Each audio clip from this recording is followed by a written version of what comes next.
Сәлем баршаңызға достар. Бүгін сіздермен шоколадный медовик торты, яғни Спартак тортын бірге жасайтын боламыз. Өте нәзік әрі жұмсақ болып шығатын торттардың бірі. Маған өте қатты ұнады. Сіздерге де жасап көруге кеңес беремін. Каналға тіркеліп қойды, ұмытпаңыздар.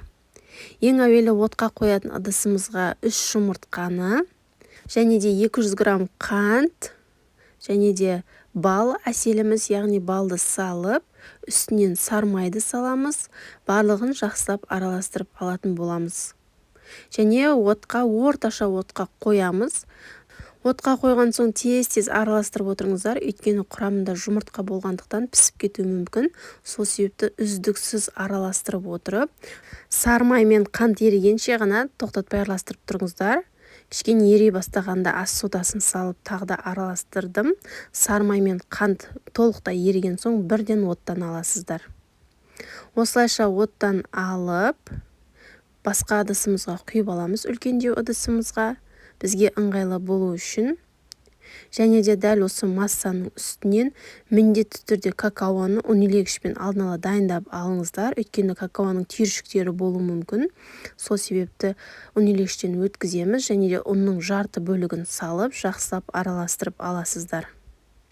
Содан соң қалған ұнның жарты бөлігін салып, толығымен ешқандай түйіршік қалмайтындай венчиктің көмегімен жақсылап араластырып алыңыздар.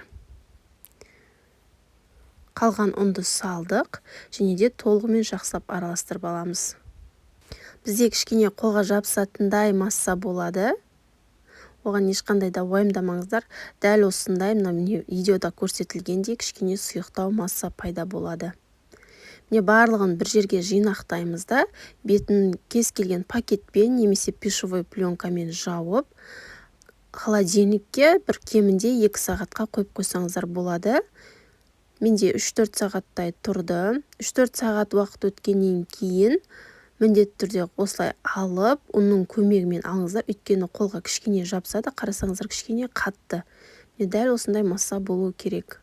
Енді ұнның көмегімен аламыз, дәл осы қамырды теңдей 10 бөлікке бөліп алыңыздар. Мүмкіндігінше теңдей бөліңіздер. Дәл осылайша 10 бөлікке бөліп алдым. Осы уақытта қыздар міндетті түрде заварной кремді жасап қойсаңыздар болады. Заварной крем суып, әбден суып тұратын болады.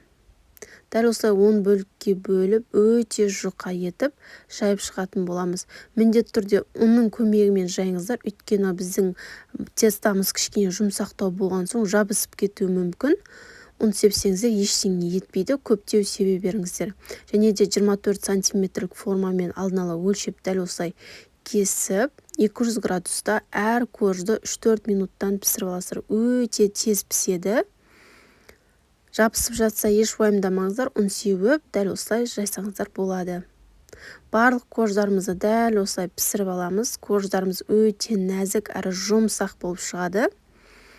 Және де шет-шетіндегі корждарын алып қойыңыздар, торттың жан-жағына қаптауға бізге қажет болады. Дәл осылайша барлық корждарды пісіріп аламыз.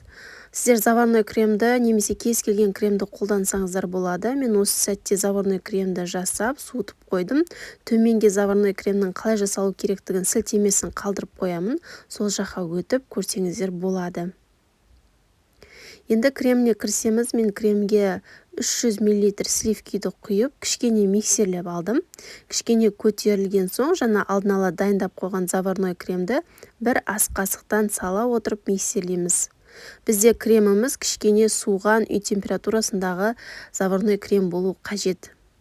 Бір ас қасықтан салып, жақсылап миксерлеп аламыз. Описанияға міндетті түрде ссылкасын қалдырып кетемін, кіріп, заварной кремді жасап көрсеңіздер болады. Немесе өзіңізге кез келген кремді қолдана аласыздар. Енді тортты жинайтын боламыз. Әр коржға 3-4 ас қасықтан салсаңыздар болады. Дәл осылайша торттың барлығын біркелкі етіп жинап аламыз.